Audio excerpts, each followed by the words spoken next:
In the shadows of myth, there walked a centaur unlike any other. In a world ablaze with legend, where gods hurled thunder from the heavens and monsters spread terror across the earth, there moved a quiet figure through the forests and mountains, his gaze holding the wisdom of the stars. He was a centaur, but not like the others. While his kin were wild, savage, and drunk on chaos, he was different. He was Chiron, the greatest teacher in all of Greek mythology, a creature born of divine blood, yet guided by virtue and intellect. A gentle soul among beasts, a sage among warriors. He was the exception to the rule, the light in a lineage of darkness, and from his teachings, heroes would rise. Chiron, the outcast among beasts. Amid the howling winds sweeping over the wild peaks of Mount Pelion, deep within the forests of Thessaly, where centaurs roamed in drunken packs, neighing with pride and feasting in chaotic revelry, there lived one who was unlike the rest. He did not laugh with madness as his brethren pillaged villages, nor did he drown himself in wine laced with the scent of blood. He chose solitude, in the silence of nature, far from the frenzy of his kind. He was Chiron, an outsider among his own. Unlike the other centaurs, born of Ixion and Nephili, creatures of lust and unruly passions, Chiron bore a nobler origin. His mother was the sea nymph Philyra, his father the mighty Cronus, the titan who once ruled the cosmos before Zeus. In a moment of reckless escape, Cronus transformed into a stallion to flee from Rhea, and in that strange form, he lay with Philyra. From their union was born Chiron, half man, half horse. But Philyra, horrified by the child's monstrous shape, rejected him. She begged the gods to turn her into a tree, so she would never have to see her son again. And so, Chiron was raised not in the warm arms of a mother, but beneath the endless sky, with the mountains as his shelter and the stars as his only companions. Yet in that loneliness, he turned to wisdom. He did not surrender to the savage urges of his bloodline. Instead, he chose to learn. Apollo, god of light, art, and reason, saw something different in him, not a beast to be feared, but a soul to be nurtured. The god taught him music, poetry, and knowledge. Artemis, goddess of the hunt, taught him the secrets of the forests, how to heal, how to wield a bow, how to move with grace and purpose. Thus, a creature destined to embody chaos became a beacon of serenity and intellect.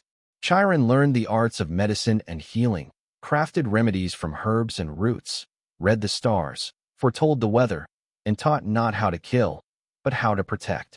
At the foot of Mount Pelion, Chiron built not a palace of grandeur, but a humble sanctuary.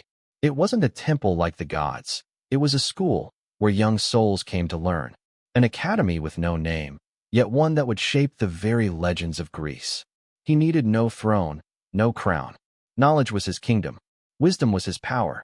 Chiron walked the path opposite of everything his kind stood for, and because of that, he became the only centaur ever honored by the gods, loved by mortals, and remembered by history.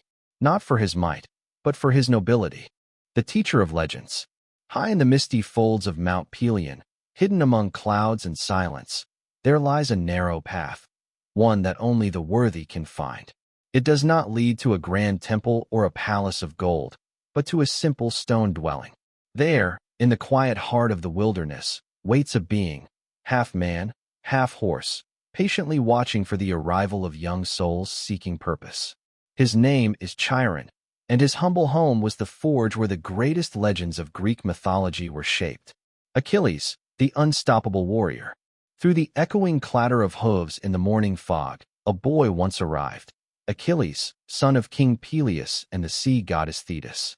Fearing the fire in her son's heart, Thetis entrusted him to Chiron, believing only the wise centaur could teach Achilles not just to fight, but to restrain himself. Chiron raised the boy on lion meat, tiger hearts, and bear marrow to build strength, but also on poetry and music to soften the beast within. Under Chiron's guidance, Achilles learned not just how to strike true, but how to listen to the beating of his own heart when standing between glory and doom. By the time he boarded the ships to Troy, Achilles wasn't just the mightiest warrior of Greece. He was the embodiment of heroic tragedy, shaped by the patient hands of Chiron. Asclepius, the god of medicine. But Chiron did not only forge warriors. When young Asclepius, son of Apollo and Coronis, was sent to him, fragile and lacking any warrior's fire, Chiron did not turn him away. He saw something different: compassion.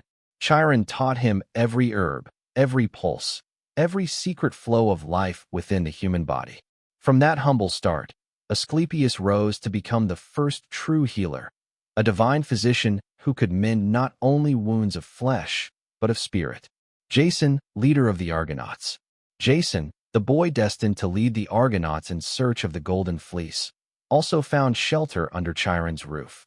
From Chiron, Jason learned courage, patience, and the art of leadership, virtues that would guide him through trials of love, betrayal, and dragons guarding sacred treasures. Heracles, the strongest of all mortals. Even Heracles, son of Zeus, trained under Chiron's watchful eye. Chiron knew strength was not what Heracles lacked, but without restraint, strength could become destruction. He taught the demigod not just how to win, but how to win with honor, and to own the consequences of his power. Ironically, it was Heracles, during a clash with monsters, who accidentally wounded Chiron with a poisoned arrow. And though Chiron was the greatest healer the world had known, he could not heal himself.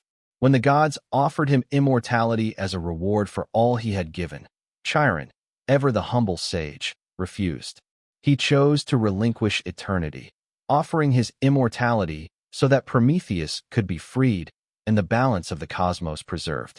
Thus, Chiron's final lesson was not in battle or healing, but in sacrifice. A hero's death, when a teacher refused immortality for humanity. No one expected Chiron, a creature half man, half horse, yet nobler than most gods, to meet his end from a single wound. But often, it is tragedy that carves the deepest legends. In a battle where he aided Heracles against a swarm of monsters, the hero, armed with arrows dipped in Hydra's blood, accidentally struck his own mentor. Chiron was gravely wounded. The wound wasn't deep, but it was poisoned, a venom that corroded not flesh, but soul. And that was the true curse. Chiron was immortal. As a descendant of the Titan Cronus, he could not die. Yet the wound left him in a state between life and death, a torment that stretched into eternity. Days turned into agonizing nights. Not even the gods could ease his pain. Apollo, his old friend, came bearing remedies, music, and light, but none could help. Chiron, the healer of hundreds, had become the one wound that no medicine could heal. Then came a decree from Zeus. Chiron could keep his immortality, or he could give it away and finally be freed. And in that moment, a fire lit in Chiron's eyes. Prometheus, the firebringer, the rebel who stole flame for humanity, was still chained to a rock, his liver devoured each day by a great eagle, punished for his compassion. No one dared save him. No one, until Chiron. Chiron had lived long enough to understand the price of mercy. And so, he made his choice. He gave up his immortality to free Prometheus. In that instant, Olympus fell silent. A centaur, half beast, half man, became the only being to trade eternity for another's freedom. Zeus, moved by this act, granted the exchange. Prometheus was released. And Chiron, for the first and final time, closed his eyes, a soft smile on his lips, finally free from endless pain. They say that after his death, Zeus placed Chiron among the stars, as the constellation Centaurus. So from the heavens above, he would always watch over the heroes he once nurtured, the students who had passed through his stone home at the foot of Mount Pelion. Chiron never sought a throne. He never wanted glory. What he left behind was a legacy eternal in the hearts of those who became legends. Epilogue: Chiron, the great teacher, and his immortal legacy. On a still, quiet night, if you look up and see the constellation Centaurus shining softly in the vastness of the cosmos, remember this. It is not just a pattern of stars.